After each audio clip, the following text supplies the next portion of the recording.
Hey, what's up? It's Confidence Intervals Talk 8.1. Whew, we got a story for you to do today. Alright, so we are through the ugly chapter. Chapter 7. It's the ugly chapter. Okay?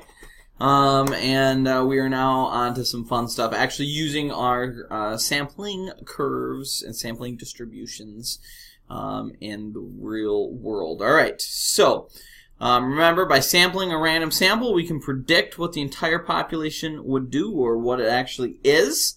So today, we're going to be introducing this concept. All Chapter 8 is about these things called confidence intervals. Now, you might have seen these. I believe it's like CBS.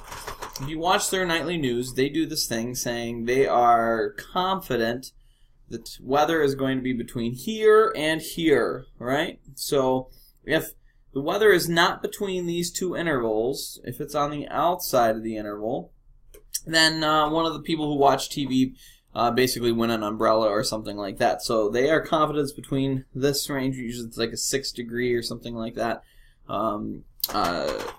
interval. And so that's what we're going to be creating all Chapter 8. This gets quite fun. I think today you're going to get the general gist. We're going to change some things, 8.2 and 8.3, but the general gist. Alright, we're going to skip this. If you're in my lesson, you'd get this, but you don't need to watch it right now. Alright, what is a confidence interval? Alright, so, here we go. True data. Here we go. What is the average senior GPA here at Craig if we want to be 95% accurate? Okay, so, I don't know what it is. Let's say we don't know what it is. Okay, but I want to be 95% accurate on my guess. Okay, now we have a population size seniors is about 398 right now, and well, give or take, some graduated, right? Obviously, some graduated at semester, but let's say we take a sample of 35. Now, granted, does this meet the independence condition? And 35 is less than 10%. Okay, does it meet our well, it's a mean, so does it meet our central limit theorem? 30 or more, and yes, it does. So we know it's going to be normal. So basically, I'm going to just draw a little curve here. I don't know. We'll see where this all goes. Okay. Now, we got a sample mean. I don't know where this is, right? I don't know what this is. I don't know where the center of our curve is. That's the question mark. You know what? I'm going to put a question mark in there for kicks. Okay? And you know what? I'm going to do it even one. I'm going to put it in purple. Alright, I don't know what the actual center of our curve is, but I'm going to get a result of 3.1. Now here's the issue. I don't know if my sample is high, could be up here, right? Or it could be low, or it could be like right on, right? I don't know, right? 3.1, is it higher than normal? Is it lower than normal? We're going to see, okay? And we get, from our sample, a standard deviation of 0.2. Right? Does this make sense? Okay, so the general gist of what we are going to be doing. Alright? Basically, 3.1 is going to be our best guess, right? It might be high, it might be low though, right? So what we're going to do is we're going to add on this wing. I like to call it a little chicken wing, right? Okay? I'm going to put a plus. So here's my best guess.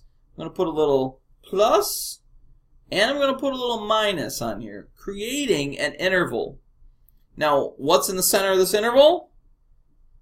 It's our best guess, right? It doesn't mean it's the actual average. It's going to be our best guess. But the center of that interval. So I'm going to add and minus, and then I'm going to say my standard deviation. Well, it could be 0.2, right? That's what we got was our standard deviation. Of our statistic. Alright? If I was to do this, that would be basically creating, remember what we said, within one deviation of our statistic? How much data was within one? 68%, right? Remember that? Within one deviation of our statistic, that would be a -1 and a +1, we have 68% of our data. Well, up here it says I want to be 95% accurate. So how many standard deviations do I really want to go up? And you should be saying, oh, well, what's, what is 95? Well, you should say 95 is actually plus or minus, it's 2 deviations, right? Minus 2, right? If you go plus or minus 2, that's empirical rule. So I want 2 of these guys. So I'm going to add and I'm going to subtract 2 of them. So I'm going to have this interval of 3.1 plus or minus 0.4. All right. So what's my interval going to be? I'm going to have, if I minus 0.4, I'm going to have 2.7. 2, I'm going to say, all right, I'm going to go 2. My highs, if I add 0.4, and that's going to be 3.5. All right. So here, literally, this is it, guys. This is my confidence interval. I am 95% accurate. I have captured the true average. Okay? I could have been a little high, and in that case, by minusing a standard deviation, I would capture it. Or I could have been a little low. If I was a little low, I would want to add, a standard deviation. But I want to make sure I've captured it, right? If I'm low, I've captured it by going high. If I am high, if my actual average is high, by doing this lower part, I would have actually captured it within that interval, right? So I am 95% sure the actual average is between a 2.7 and a 3.5. That is essentially what confidence intervals is all about. That's chapter 8, ladies and gentlemen. Now, yeah, we've got some things back and forth. We're going to have a few things. Well, let's see. Did we actually capture it? I know that's what you're wondering. You're wondering, man, I just wish I knew what the population was. What is the population GPA at Craig High School? Well, you know what? You're lucky. You got the Infinite Campus coach as your teacher, because I can hack the system, and I know everybody's GPA. You guys ready? Boom. Senior population GPA currently right now is a 2.94 at Craig. That is Craig's average GPA for seniors. Notice, seniors. Not the whole school, just the seniors. All right. And did this fall within our interval? Yeah, it did, didn't it? We captured the actual percentage. It was between a 2.7 and a 3.5, and sure enough, 2.94 was right there, which means we got a little high on our sample, right? We gathered 35 students, and those guys were just a little high on their average. Sweet. All right, let's keep going. All right, let's do some labeling. All right, now, by the way, I did not include any notes for you guys. You're welcome. I'm doing some different things. I got a whole 2-page of homework for you. But here's the formula for confidence interval. First of all, you got your statistic, what we call our best guess. This would be either your X bar, which would be the sample mean, or you could have a p-hat here too as well. That's also the best guess, right? And then we're going to have plus or minus. We're going to add this wing. Our critical value, all right? Now our critical value, I call this CV, by the way. So when you hear me say CV, my critical value basically says, what percent, how often do I want to happen? How accurate do I want to be? Do I want to be 68% accurate? Do I want to be 95% accurate? Or do I want to be 99.7% accurate? Because if I want to be 95% accurate, you know what critical value I'm going to put in here? I want to go 2 deviations away, right?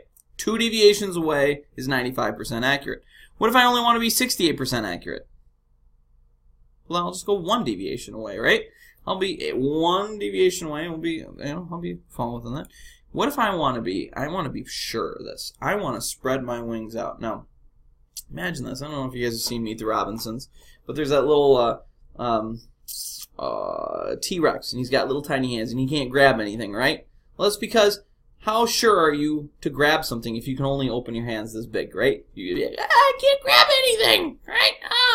But if you can spread your arms a little bit more, you can capture more, right? And the wider you spread your arms, the more you can capture, and the more likely you're going to actually capture that true probability. So if I want to be 99.7%, what critical value? I'd put a 3, because that's 3 standard deviations. Okay? And then you're going to do your standard deviation. Now, together, when we combine both of these, we call this our margin of error. Okay? So the margin of error is how far off could we be off of our sample. And you'll see this a lot, even with like politics and different things. They say the margin of error is this, you know. And so you can basically take whatever their statistic they're giving you, and you can add or subtract that margin of error. So for instance here, our margin of error would be literally this 0.4. It's what we're adding or subtracting on, okay? And with our Weatherman, I think he does a 3-degree margin of error. So it's plus 3 degrees, minus 3 degrees. Okay? All right. So let's do, oh yeah, some other things, I guess, important. Before you calculate, you got to make sure the conditions are always met. Obviously, we talked about this in Chapter 7. Things must be random, things must be normal, and things must be independent. Okay? Now, you should have those rules from 7.1. I'm not going to review those. 7.1, 7.2, 7.3. You guys should know what makes things normal, what makes things independent, and obviously what things make it random. Pause it if you need it. Okay, moving on. All right, so find that critical value. All right, what CV? What would be my CV? Remember, CV. Obviously, if I want to be 99.7% accurate, well, that's 3 standard deviations. So my critical value would be 3. If I want to be 95% sure, I want to put a 2 down. And if I want to be 68% sure, I'll put a 1 down for my critical value. All right, let's do another problem. Mrs. Robinson has handed out an average of 16.2 restricted lunch awards per hall sweep with a standard deviation of 2.4. We want to predict what the average will be at the end of the year and be 95% accurate.